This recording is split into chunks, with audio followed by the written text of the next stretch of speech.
Hello everyone, मेरा नाम है राहुल मिश्रा और स्वागत करता हूं आपका अपने इस यूट्यूब चैनल पे। दोस्तों, जैसा कि आप लोगों ने देखा कि लेक्चर 1 में मैंने यूनियन टेरिटरीज और लेक्चर 2 में सिटीजनशिप के बारे में मैंने बात किया।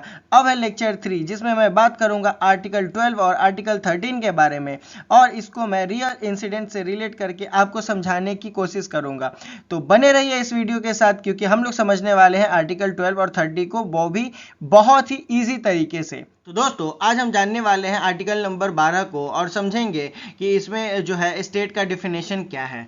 तो सबसे बड़ी बात है दोस्तों कि हम लोग शुरू से ही सुनते आ रहे हैं सरकारी, मतलब कि सरकारी तरीके का टर्म जो है ना, सुनते हैं कि सरकारी कॉलेजेस है, स्कूल है, सरकार है, देश है, सरकार रोड बना रही है, सरकार का संस्थान है। तो मतलब ये टर्म जो है दोस्तों सरकारी, ये क्या होता है? तो असल में यही हमारा स्टेट है। मतलब कि एक स्टेट का बेसिक अगर मतलब समझें तो जो सरकारी है उसी को हम लोग स्टेट बोलते हैं। अगर इसमें आप लोग देखें तो कोई भी अथॉरिटी जो गवर्नमेंट के कंट्रोल में हो और उससे कॉन्स्टिट्यूशन से उसको पावर मिले तो वही तो है स्टेट। जैसे कि सेंट्रल गवर्नमेंट हो गया, स्टेट गवर्नमेंट हो गया, पार्लियामेंट भी हो गया, या लोकल अथॉरिटी में म्यूनसिपैलिटीज हो गए, या गवर्नमेंट के द्वारा बहुत सारे बॉडीज को कंट्रोल किया जाता है, जैसे LIC, ONGC, NTPC, या फिर बहुत सारे ऐसे ऑर्गेनाइजेशन है दोस्तों। उसके बाद से अगर इतना के बावजूद अगर हम लोग देखें तो एक एग्जांपल है यहाँ पे। तो जैसे जिसान ने एक गवर्नमेंट कॉलेज में एडमिशन के लिए अप्लाई किया, और उससे उसकी जो सीट है ना दोस्तों, वो SC कैटेगरी की है, और उस कैटेगरी पे एक जनरल किसी बंदे को क्या किया गया कि अपॉइंट कर दिया गया, अलॉट कर दिया गया। तो जिसान ने आर्टिकल 15 के तहत ये हाई कोर्ट में अपील किया या पिटिशन फाइल किया, बोला कि ये हमारे जो रेगुलेशंस है या फिर हमारी जो सीट है ना, वो मतलब कि वो मेरी है, मेरी इन द सेंस कि वो SC कम्युनिटी की है, वो जनरल कम्युनिटी की नहीं है।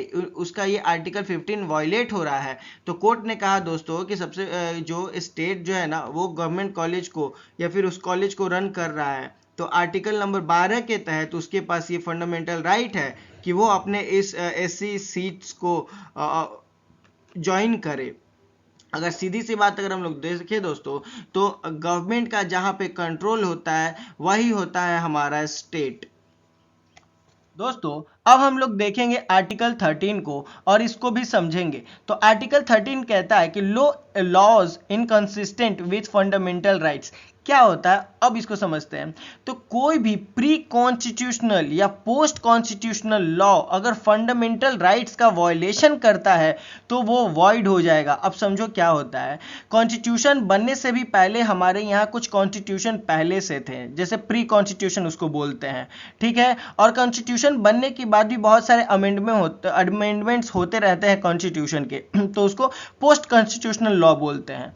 तो कहा जाता है कि इन सभी के बावजूद अगर कुछ ऐसा लॉ बनता है जिसमें फंडामेंटल राइट्स का वायलेशन हो, जिसमें लगे कि हमारी फंडामेंटल राइट्स को हमसे छीना जा रहा है या उससे कुछ क्षति होने वाली है, तो वो वॉइड हो जाएगा। मतलब कि वो बिल पास नहीं होगा, उस टॉपिक पे बात ही नहीं होगी, क्योंकि आर्टिकल 13(1) के द्वारा, मतलब 13(1) क्लॉज के द्वारा कहा गया है कि कॉन्स्टिट्यूशन से पहले के जो लॉ भी थे, फंडामेंटल जो राइट्स थे, वो क्या करता है कि अगर कुछ बनते भी हैं तो वो इनवैलिड हो जाएंगे। कॉन्स्टिट्यूशन के पहले के जो लॉ भी जो फंडामेंटल राइट्स वायलेट करते हैं तो वो भी इनवैलिड हो जाएंगे। उससे कोई मतलब नहीं है कि वो कब के हैं, मुद्दा यह है हमारे फंडामेंटल राइट्स कितने सिक्योर हैं।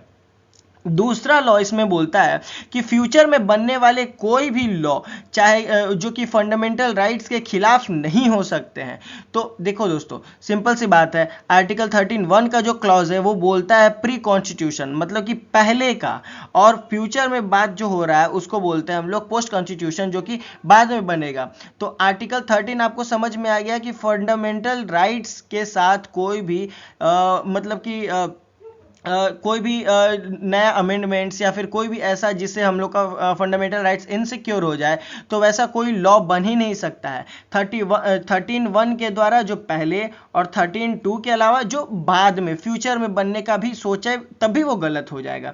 तो सिंपल सी यही बात है। रियल लाइफ एग्जाम्पल के थ्रू हम लोग देखें दोस्तों, तो सायरा बानो का जो केस था 2017 में, ट्रिपल तलाक प्रैक्टिस को चैलेंज किया गया, ठीक है। कोर्ट ने बोला कि ट्रिपल तलाक वायलेट हो रहा है, किसके अकॉर्डिंग? तो आर्टिकल आर्टिकल 14 के अकॉर्डिंग इक्वालिटी यहाँ पे खत्म किया जा रहा है, और आर्टिकल 12 को भी वॉयलेट किया जा रहा है। कैसे? तो राइट टू लाइफ को वॉयलेट किया जा रहा है। तो अंत में रिजल्ट क्या होता है दोस्तों? तो ट्रिपल तलाक को अनकॉन्स्टिट्यूशनल डिक्लेयर कर दिया जाता है, वो भी आर्टिकल 13 के तहत, क्योंकि आर्टिकल 13 कहता है कि कोई भी लॉ अगर जिससे फंडामेंटल राइट्स का वॉयलेशन हो रहा है, फंडामेंटल राइट्स को क्षति पहुंच रहा है, तो उससे हम लोग वॉइड घोषित कर देंगे, मतलब उसका कोई भी वैल्यू नहीं रहेगा। तो दोस्तों बस आज के लिए इतना ही। मैंने पीडीएफ का लिंक डिस्क्रिप्शन में डाल दिया है, आप उसे वहां से डाउनलोड कर सकते हैं। और बने रहिए हमारे साथ, क्योंकि हम पढ़ेंगे आर्टिकल्स को रियल इंसिडेंट्स के साथ रिलेट करके। तो दोस्तों कमेंट, लाइक, सब्सक्राइब कर ले और बेल आइकन में को प्रेस कर दें, जिससे आपको अपडेट्स मिलते रहेंगी। तब तक के लिए अपना ख्याल रखें। Thank you.